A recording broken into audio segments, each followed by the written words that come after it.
Hi guys, and welcome back to the Academy of Historical Fencing. I've had a lot of comments recently and also questions about the latest video we posted up just a couple of days ago, which was a Sabre versus Broadsword fight between Esther and I. And I want to talk about a number of things that go on in that video, show them in slow motion, and really do a kind of breakdown and analysis of the things that you're seeing in that video, because I get all kinds of questions and I think there's lots of things to talk about in that video, and I can give you lots of slow-mo replays and really go through it in some detail. Before we get onto that, I'd just like to say what has kind of changed recently, and that is when we've taught military sabre for the last few years, we've taught from the first edition, 1798 first edition of Roath. But recently we've kind of moved on to also using the 1804 edition, which is the third edition really, because there was a second edition in 1798 as well.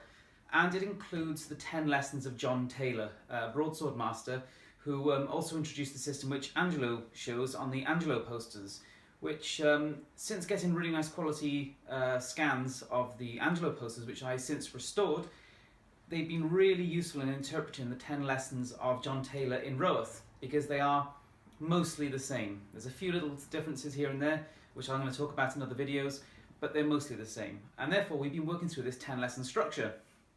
And you've seen a little bit of the sort of solo stuff on the videos recently, like the Angelo solo drill. And what we found is that the uniform discipline system of the 10 lesson structure is incredibly effective. And we found for beginners, they're picking up footwork, distance work, much faster than they used to. And our regulars are also ironing out a lot of problems that they've had in the past as well. And the reason I think for that is, using the Taylor 10 lessons, there's a lot less, well no, there's no room for basically for individuality with it, if you like. And traditionally, I suppose, when we do drills, we do it in the way that most clubs I've ever seen do it, is that your solo drills may be done in groups, but when you do partner drills, you pair off and do your own thing, try and work it out, and that can really bog down. But the Taylor system, you just line up in a disciplined military fashion, everybody does it the same, an instructor can correct everybody because you're doing all the same action at the same time on command. And you're going to see those lessons appearing in videos quite soon, like you saw the solo drill. Anyway, going on to the fight. First of all, it's an opportunity to show off my favourite sword of all time, 1803 pattern infantry officer's sword, which is really relevant to what we're doing here, because it's the sort of pattern infantry sword that was in the Napoleonic era for the British, and as you notice I now have two, and it's my favourite, so of course I'd have two. And I'm going to talk a lot more about these originals in other videos as well, particularly as I've got another example now. Anyway, on that note, the swords that we used in this video were steel. As you can see, it was the last sparring video we posted up. I'm using my swordsmithy Sabre, which is similar to this. It's a basic stirrup hilt as opposed to the slotted hilt, but there's not much difference. And the blade follows this exact kind of shape and size and curvature, and significantly it's also the same weight. In fact, the swordsmithy sabre I use in this sparring video is just 20 grams lighter than this original, and that's mostly in this extra little bit of protection on the hand here. So you're talking about a realistic sword. And the same for Esther. She's using a Darkwood 34-inch back sword made by blade, that is 34-inch backsword blade, on a basket hilt made by Darkwood Armory, which is about 1.1, I believe, pushing up to about 1.2 kilos. So that's in the historical weight and size range for a Scottish broadsword. So we're using realistic weighted weapons. It's also the first sparring bout I've ever put up of Esther and I using steel, which is quite nice, because usually for those bouts we've used synthetic. Right, so putting the sword down. What should we go on to? I want to get straight into the video, I suppose. But before I do, I would say, going back to this 10 lesson structure, I would think the thing it's really made a difference on is this lunge slip system, which is just all the time, because when you did first edition Roath, it doesn't say slip on every parry. It says it with certain things like the Guard of St. George. But if you use the 10 lessons sort of poster of Angelo, you slip that front leg on every parry unless there's a very specific reason to do it, such as when you're doing counter time stuff and drawing your opponent in. So it's sort of drummed in that regimented system, and I think it's made some really interesting changes to people's footwork generally. I mean, I used to slip the front leg an awful lot, but only when I was attacked to the leg or felt some threat, as opposed to doing it on all the parries. So even for me, this is the most my fighting style has changed in a long, long time. So I think that's really, really interesting. Anyway, I'm going to jump into the sparring clip. But yeah, if you look at the stance, it's nice and upright, back-weighted. The Roaf manual is quite clear about that back-weighting being really important, because you want the weight off the front foot so that it can lunge and slip really, really easily. And also notice that the points of our swords are a little bit lower.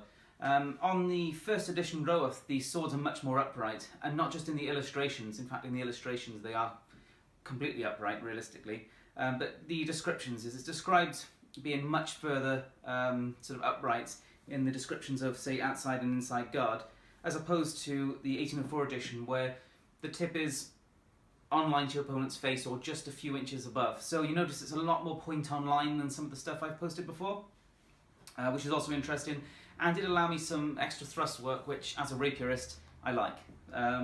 Anyway, so that's just a bit about the stance that you see there. Going into the start of the fight. The first action, Esther attacks me, and she comes in with what could potentially have been a belly cut, or it could have been going for my arm, but you notice ultimately it ends up quite high, at my shoulder height, and I suppose what I was going for is an inside half hanging guard, and what I ended in was actually preem hanging guard. But you can move between preem hanging guard and inside hanging guard really easily. It's the same guard, just different height level. Notice that back weighting that I had in my guard posture allowed me to slip that leg really quickly when she attacked. And if you notice, she in the end wasn't even in range to have cut my body, because the slip had allowed me to get out of distance.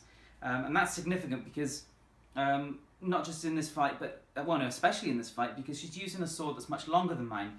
That basket hilt she's using has about 2.5 inches extra reach on the Sabre that I'm using, and 2.5 inches really does make a difference.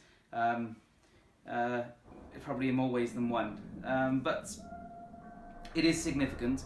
So you notice that slip, nice back-weighted stance, that slip allowed me to get out of there, and the only thing left in range to her was my sword arm, which had a nice strong parry. So that's just the start. That's the opening of the fight. Now moving on. If you look at what happens here, I initiate a cut to the leg, which looks like it's going to be a powerful cut to the leg, and if I'd wanted it to have been, it could have, but it's not intended to be a cut to the leg. What I'm actually doing here is what's seen in two of the Angelo or Roth, or even Taylor for that matter, 10 lessons, and that is feint into the leg to allow us to parry the counter and strike back, counter time defences, which are really quite nice. So I there, cut to that leg, but I don't withdraw back. I'm wanting her to come back in with the head cut. It's one of the automatic responses, is that, in fact, in most of the styles that we teach, is when somebody cuts to your leg, you move it out of the way and you cut to the head. And I'm trying to provoke that exact response from her, which I get. I still shift the leg, as opposed to one of the Angelo lessons where you cut to the leg, and that's simply because I did not want to cut under her blade at that time. And I go for her head. She cuts Guard of St. George, nice slip again, which is excellent, and then comes back at me. And this is a setup here with inside guard that is seen in one of the Angelo lessons. I believe it is lesson 5, where we take an inside parry and then use it to cut low, and often to the leg, although in this case I've cut to the flank, to the ribs. And you can see that entire setup was started with a leg cut, which has brought Esther into a set sort of response, if you like, that allowed me to set up that cut that I really wanted. So that's the sort of first action gone through. Finally, I'm actually launching an attack. The fight started with Esther attacking, and then me feinting in the next sort of pass, if you like. And the third one now is me attacking aggressively with point work. Now, I'm a bit more accustomed to using thrust work, simply because I've been a rapierist for many years. But of course, I do also have a shorter sword in this fight, and I thrust high. Esther moves through outside guard and into Guard of St. George as well, which is nice and strong, and makes a rather large slip with the foot going all the way back, sort of full pass backwards, which is absolutely fine and kept her really nicely out of danger. In fact, that slip back ensured that my thrust was not likely to ever land, even if she hadn't parried. And the next thing you see is me doing these flourishes, if you like, which could also be called moulinettes or parades sometimes in this earlier Sabre work. And you see those motions, they're not there to look fanciful. What I'm actually doing is I'm trying to present the fact that I'm cutting to her inside with something like cut 1, and then rotating into outside to cut her arm. And two things really happen there is, one, she parries correctly, nice true edge on, and two, she slipped, which made sure that she was really, really safe. Now that's the kind of feint and cut to the arm on the outside that I really favour, and you'll see me use constantly. I love sniping people on the outside of the arm in that way. It's a little bit more difficult when somebody's using a basket hilt, but still doable. But in that case, it was really nicely defended against. And then the next thing you'll notice is Esther launches a thrust over the top of my sword, which is a thrust and second, and I pass back, parry in the hanging guard, which sets me up for a really nice strong canter, which she parries in realistically the fastest way you can here, using inside guard, and again slips back, which covers a lot of distance and then presents danger to me, which is why I don't follow, I don't chase her.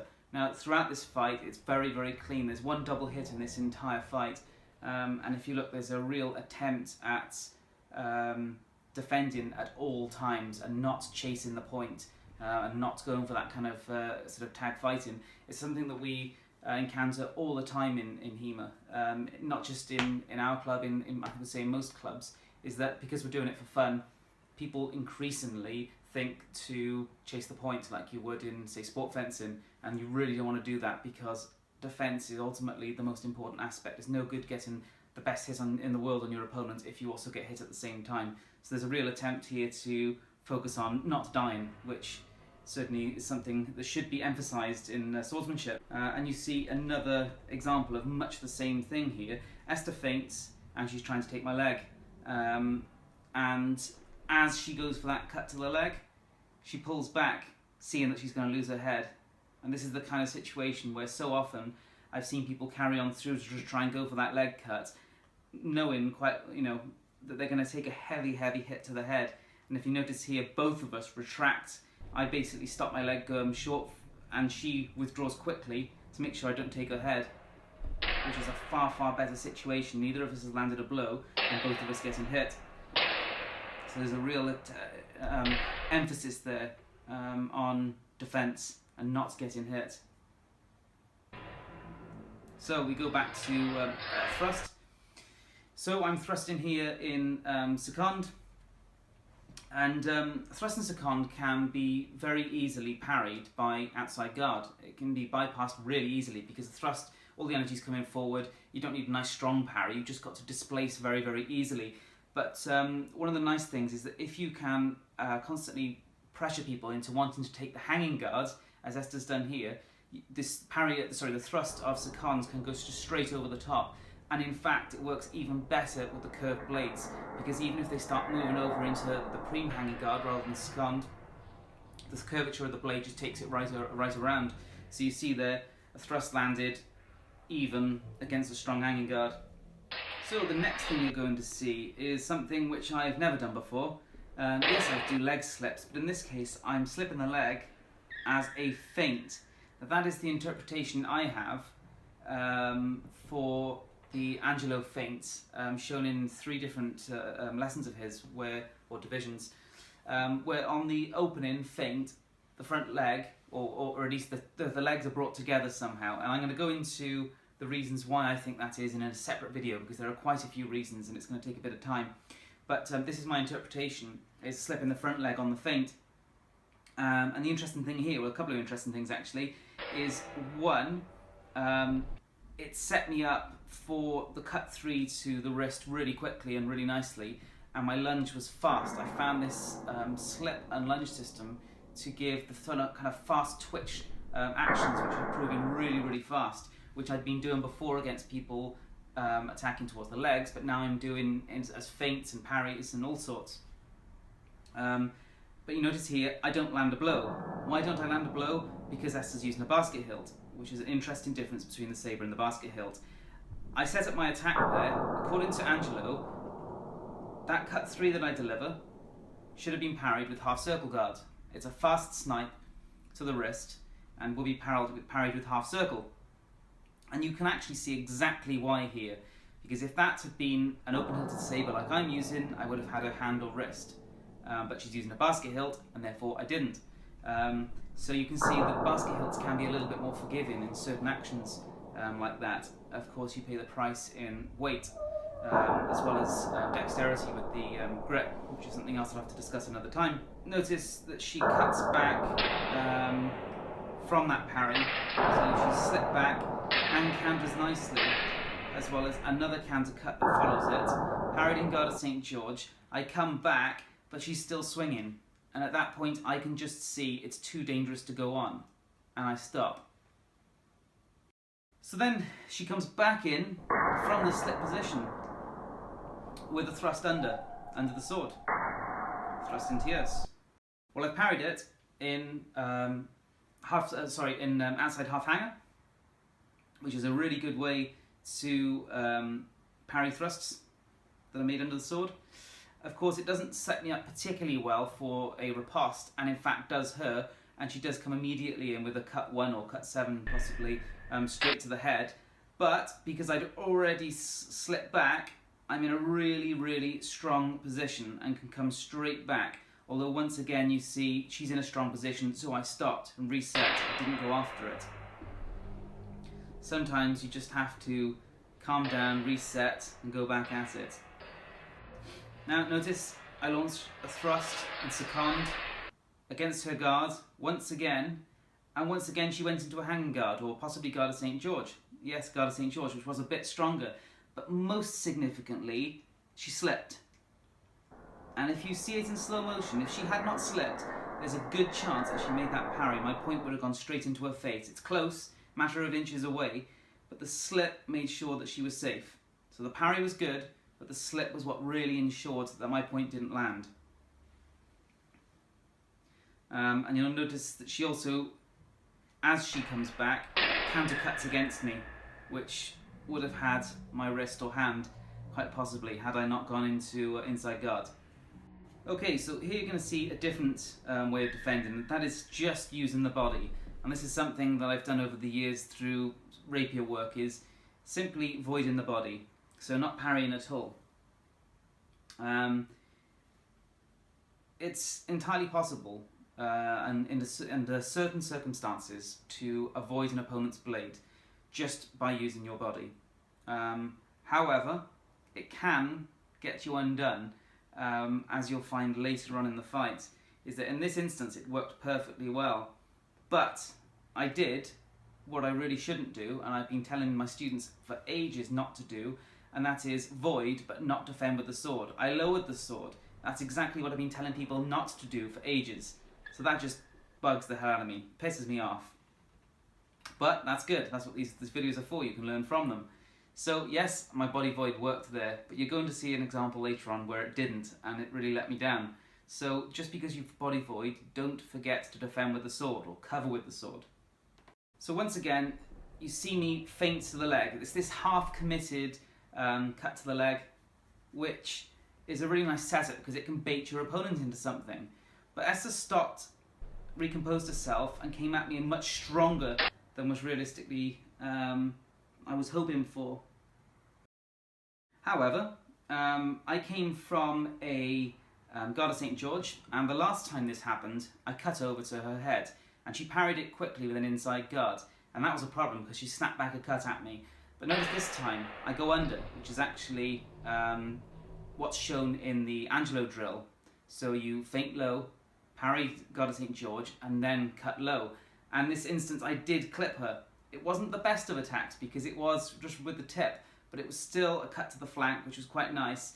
And her slip ensured that it wasn't a particularly heavy cut. So again, even though there was a hit there, the slip made sure that she took a light blow as opposed to what would have been a really brutal rib shot. So again, praising the slip. Slip is awesome. Slip, lunge, and don't die. The rule of life for Sabre. And once again, we see my thrust and second going straight over the outside guard, and it did connect. There was a little bit of flex, so that would have penetrated, by the looks, maybe inch into the body. So it was a nice thrust, but notice the slip. The slip ensured that she didn't take a much worse hit. If she had not slipped there and tried to stay with fixed footing position, that thrust would have been 4 or 5 inches into the body, easy. So already the slip was proving nice and strong, and had she done it just a little bit faster, would have saved her entirely. So again, really, really working well. And what do you see next? Well, looks like I'm going for a thrust, but look how half-assed that is. That's not committed. Why is it not committed? Because like the feint to the leg, I'm trying to bait a response. What I'm really looking for there is for her to go into hanging and cut me back so I can set up a nice counter-attack. But she didn't commit to it, and she tried to snipe my hand instead, which I did not parry, as you're supposed to. Now, this idea of you're supposed to use a parry for a certain thing, that's just setting up a good rule of a good rule to use in your fights. So certain parries work really well against certain cuts. It doesn't mean that parries can't have multiple purposes. But in this instance, she sniped towards my hand with cut 3, which is the one that I failed with earlier on because of her basket hit. Realistically there, I should have used half circle guard, or I should have sunk the hand a little bit further to defend on the force of the blade. Of course, if you do sink down into a lower inside guard, there's a real risk of her beating through and striking towards the face. So yeah, realistically I should have used half circle guard there. And looking at it, I think, to be honest, although it hit the knuckle bow initially, I believe the blow did also hit the hand. It sounds like it did. And a good example of definitely should have used half circle guard. And then after it, that's what I was talking about earlier. At this point, Esther throws a thrust. Now, she thrusts at me using what will be cut, although she's thrust on the outside line, whereas cut will be normally used on the inside line. And this is something we do in rapier quite a lot, actually. And this is where the body void let me down. Look what happened, exactly the same. I tried to body void and I lowered the sword. And from where we just were in our last positions, I was a little bit too close. Now again, all of the sort of broadsword stuff we've been doing recently has been with Esther and I, has been with the black fences, sabres and basket hilts, which are a few inches shorter, and I just might misjudge the distance. Had we been using those basket hilts, the black fencer ones, my body void there would have worked. Those couple of inches make a difference. But in this instance it didn't. So when you do a body void, make sure you defend with the sword, not like I've just done there. That's just silly. Must stop doing that. And now we see here another example of that leg slip feint, which, of course, Esther's been practicing the same thing recently, so she knows what I'm doing. And she slipped. When you do the leg slip feint, you're really hoping that your opponent stays in guard posture, so they're not threatened enough that they slip back, but she has. And therefore she's really back in time to make a really strong parry, and I come straight down the force with the guard of a sword. So there was no real chance of hitting the wrist there at all. She comes back in, I parry guard of St. George, and once again I cut under. I've often heard people ask in session, why would you cut under after making a guard of St. George parry? Doesn't it seem dangerous? Well, you can see examples here of how it can work perfectly. There are loads of cuts going low after St. George parries are made, or hanging guard parries are made. So often you can set yourself up for a really nice attack that goes low that is perfectly safe. Whereas if you'd gone high, they would have parried it much more easily and then set themselves up for a nice parry riposte. So yes, you can definitely successfully attack low after a guard of St. George parry.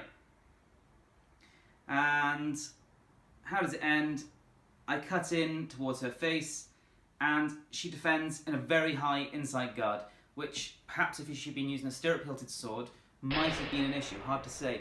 And then she moves up basically into half circle afterwards and steps back out. But the basket hilt protected her nicely. So that was a nice close range parry. And both of us then got the hell out of there because that's just getting too close. And at that close distance, that narrow measure, you can get a lot of double hits. The risk becomes very high to both fighters. At that kind of distance, you really need to be close into grappling distance or getting back out to wide measure. So we see again, I throw my point in. Now, Esther here did exactly what I've been doing. She's learning bad lessons there. I feinted, and she slipped she body voided and brought the sword down, which is exactly what I've been doing. But in this instance, I didn't carry through into the lunge. And the reason I didn't carry through into that lunge is because that point looked like it was going to come for me. So I held back. And then I came in with what I've really been liking recently of that leg feint to provoke that response so I can get my counter in. But she's not fallen for it this time. She slipped back. Again, that leg slip has ensured that she was safe. And she was in a nice, safe, strong position. I was forced to stop what I was doing. It was just too risky. So the next thing you see is I make a lunge. And I lunge basically in the medium or middle guard position, which is a really common way of lunging with rapier, but not so much with saber. I think that's just I've been thinking about rapier a bit too much there. That's not a particularly good thrusting angle for the saber because the curvature of the saber does tend to draw it completely off the line of target. And I don't believe it hit anything there. And significantly again, what made sure it didn't hit the target is the slip. Because just talking a few inches difference here and there, the slip was made and ensured that she was safe. And once again, you're seeing my signature at this stage, I suppose. It's a thrust I've always liked and found very successful, both with rapier and saber, is thrust and second against outside guard when people are going to draw into hanging guard. Of course, if somebody defends outside guard against you when you do this, you can be really vulnerable to a cut to the face. They can use a back edge or true edge parry that moves your blade out of the way very easily and cut you straight to the face. So if people are inclined to go into hanging guard, thrust and second over outside is excellent. If they're just going to parry in outside guard, you've got to be really wary of that counter. Okay, so next up, Esther opens with a feint to my inside and goes for the cut to the outside, which I actually misjudged the parry. But what saved me? The slip. There's a damn good chance my arm there would have been cut to the outside had I stayed in position, but I made a slip and it got me out of the way. And again, she's got more reach than I have as well, so you can see the slip made all the difference there. Okay, so we're going to see the slip feint again. I feint to the inside, cut to the outside, and cut the chest. And this is what I found, is that using the slip feint, you would think, theoretically, might slow you down. But actually I found, as you bring the body back, if you keep the upper body tilting forwards on the slip, the lunge is still really fast. So I found that really quite interesting. So even though she slipped there, I was able to land the blow. So there we just got a nice, typical of the Angelo drill, cut to the head, responded with a cut to the head, parodying guard of St. George. That's just really nice and typical stuff. Notice I void another thrust. At least my sword stayed up this time, so that's an improvement. So you see I this time open with a feint without the leg slip, cut to the outside. Esther parries inside guard and tries then to cut 3 into my arm as well, which is interesting. It didn't land, but it was quite a nice counter. It was quite a fast counter. So we move on to this next exchange. Esther opens with a cut to my head. Parry guard of St. George. Respond. Now, she defended there with basically half circle, which is something which is not used for the high cut, and it's something that you will find in other saber systems. And here's my experience of it. If you parry high, powerful cuts with half circle guard, it is hugely dangerous when you have an open hilt, stirrup hilt kind of saber, because it kind of brings the hand in line with the opponent's cut. You haven't got much hand protection. It's really quite prone to getting hit on the hand. But if you do it with a basket hilt, as you can see there, there's a massive amount of protection, and it can then set you up for a really nice cut to counter, which is exactly what she does. And this thrust here that's next placed, I actually thrust, looks like I was going for thrust in to the medium middle guard, and I turn it into cart while I'm on the outside. And if it does land, it's by a few millimetres. But it was damn close, and you notice what would have made all the difference here? A leg slip. The parry worked fine. Had the leg slip been in place, there would have been no risk of that landing at all. So, yet again, heaps of praise for the slip. So what happens next? Esther comes on the attack. I make my parry with my slip. I'm expecting to come back, but she hasn't let up, which is why you see this odd kind of front foot coming forward as in some kind of crazy dance move. I was expecting to counter there, but she came in with a second attack, which meant I had to adjust. So I stopped that foot, I brought my body back, my upper body came back, and got in the strong parry. And still slipped just after it as well. So that was a emergency last ditch sort of response, but the important thing is that a blow wasn't landed. Sometimes, in the middle of what you're doing, your opponent does something unpredictable, comes in an aggressive fashion or in a different way than you're expecting, and you just have to stop what you're doing and defend, and not keep going after the attack that you really want to land, because you're likely going to get hit in the middle of it. So at this point, I try the leg feint once more, and she doesn't fall for it, which is a shame, because I love that leg feint setup. So I instead go for a leg cut, and she slips it. Really nice. That would have taken the leg off, or near enough. She comes back in with the thrust, which was defended in a nice Guard of St. George. Counter cut was delivered. Notice it was cut one, which again she defends with, it's kind of that high guard position which Roth says not to use, which is like Guard of St. George but with the sword come up into the inside position rather than outside, and she gets away with it once again because of that basket hilt. You want to be quite wary of that one. There's some nice exchanges here. Nice safe exchanges. Notice the slip is continually making sure that the defender is kept nicely at a distance. But what happens here? After I've parried her cut, I go for that cut towards her flank, or to her ribs, which would have worked really well.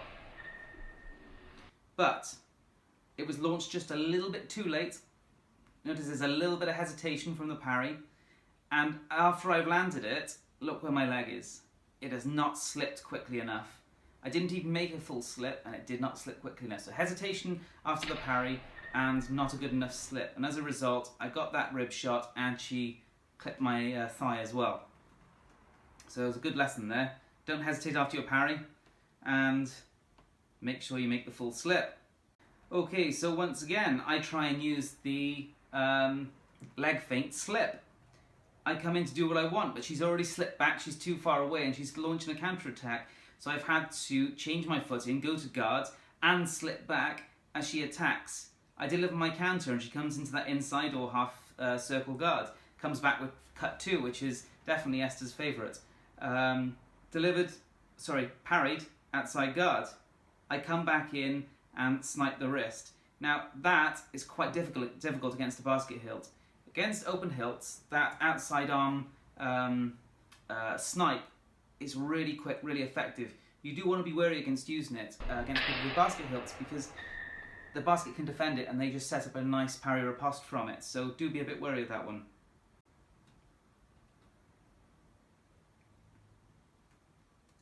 So, hanging about in the hanging guard, it defends a thrust really nicely. The hanging guards always defend thrusts really nicely, and they can also set you up for some nice counters as well.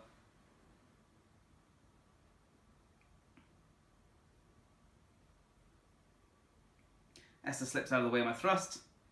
No way that was ever going to land. That's a slip A win for the slip once more. Okay, so that time. Now I'm mixing it up. Doing the leg feint, but not going for the arm. I go low. That's basically combining the two feints together, because Esther, again, she's trained the same thing as I have, and she's got used to now this system of I feint to the leg with a lunge, or bring the leg back for a high feint. So I'm mixing it up. She doesn't fall for it though. Slips back, and we're forced to reset. Once again, thrust parried with a slip. Okay, so here Esther launches a lunge onto my outside, and I have parried in outside guard, which is the way I said earlier on she should have been doing. But I've also taken a huge pass back, and she's recovered very, very quickly. I really would have liked to have launched a counter from there, but she's obviously seen as I'm making my slip that her thrust has failed, and she's pulled straight back out to do something else and comes at me with a cut. But then notice that inside parry. When somebody cuts to your face, left side, if you can set up this inside guard parry, the responses are really, really nice. From an inside parry like that, you can actually cut to the inside or to their outside from there with basically cut 2 or cut 6, which is exactly that. Just be wary of the fact that, again, your hand is vulnerable.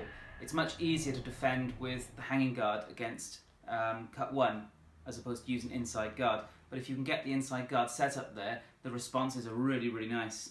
Esther feints, goes for a cut, 3, trying to take my arm, and notice I actually go into hanging guard there, which will work fine against cut 3. But I slipped. Imagine if I hadn't slipped there. There is a damn good chance I would have taken that cut on the chin. The tip of that sword was just a few inches away from my face. That likely would have been a chin splitter. So again, slip worked really well, and when a second cut came in, I was nicely poised to defend on the inside, already where I was.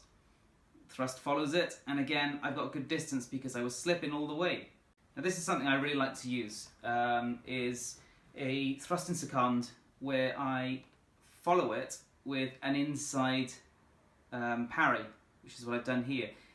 As I said before, when you make an inside, a nice strong inside parry, you set yourself up for a nice response. And I like to do it from the end of a lunge position because, like with the feint to the leg to set up a nice counter time defense, the inside parry here worked really nicely. When you thrust at somebody in second, the likely thing they do is moulinette or parade and cut you to the face in cut 1, which is exactly what she's done. And I've done inside parry and then tried to go back. But what's happened?